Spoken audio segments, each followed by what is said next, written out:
Hi hello everyone, welcome back to my channel. ఈరోజు ఒక special recipe అయితే చూపిస్తాను మీకు. ఇది ఎందుకు స్పెషలో తెలుసా? ఇదైతే నేను చేయలేదు, మా హస్బెండ్ అయితే చేశారు.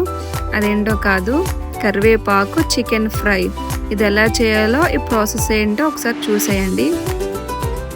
ఫస్ట్ అయితే చికెన్ని కొంచెం టర్మరిక్ వేసుకుని బాయిల్ చేసుకోవాలి. నెక్స్ట్ కరివేపాకు పొడి ఎలా చేయాలో చూద్దాం. ఫస్ట్ అయితే ఎండుమిర్చి, ధనియాలు, దాల్చిన చెక్క, లవంగాలు, యాలకులు, జీలకర్ర, సోంపు 1 స్పూన్ వేసుకుని డ్రై రోస్ట్ చేసుకోవాలి. తర్వాత కరివేపాకుని బాగా వాష్ చేసి ఫ్యాన్ కింద డ్రై చేసుకుని పక్కన పెట్టుకోవాలి.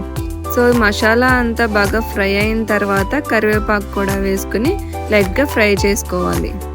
నెక్స్ట్ చికెన్ కూడా బాయిల్ అయిపోయింది. ఇంకా మనం కరివేపాకు కూడా ఫ్రై అయిపోయిన తర్వాత 1 స్పూన్ గీ కూడా యాడ్ చేసుకుని కొంచెం మిక్స్ చేసుకోవాలి. తర్వాత వీటన్నిటిని మిక్సీలో వేసుకుని ఫైన్ పౌడర్ అయితే చేసుకోవాలి.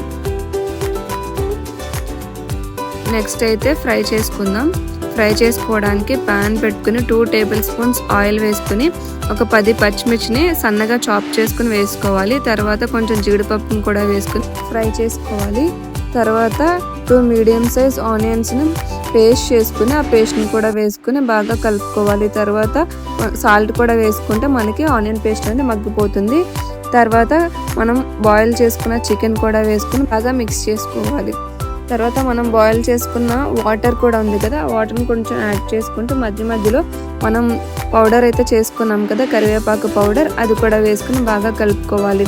ఇలా ఒక 15 మినిట్స్ లో ఫ్లేమ్లో ఫ్రై చేసుకుంటే మనకి చికెన్ ఫ్రై అనేది రెడీ అయిపోతుంది.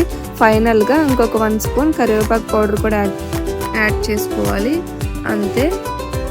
ఒక 5 మినిట్స్ తర్వాత స్టవ్ ఆఫ్ చేసేసుకుంటే మనకి కరివేపాకు చికెన్ ఫ్రై అనేది రెడీ అయిపోయింది. టేస్ట్ అయితే చాలా బాగుందండి. మీరు కూడా ఒకసారి ట్రై చేయండి.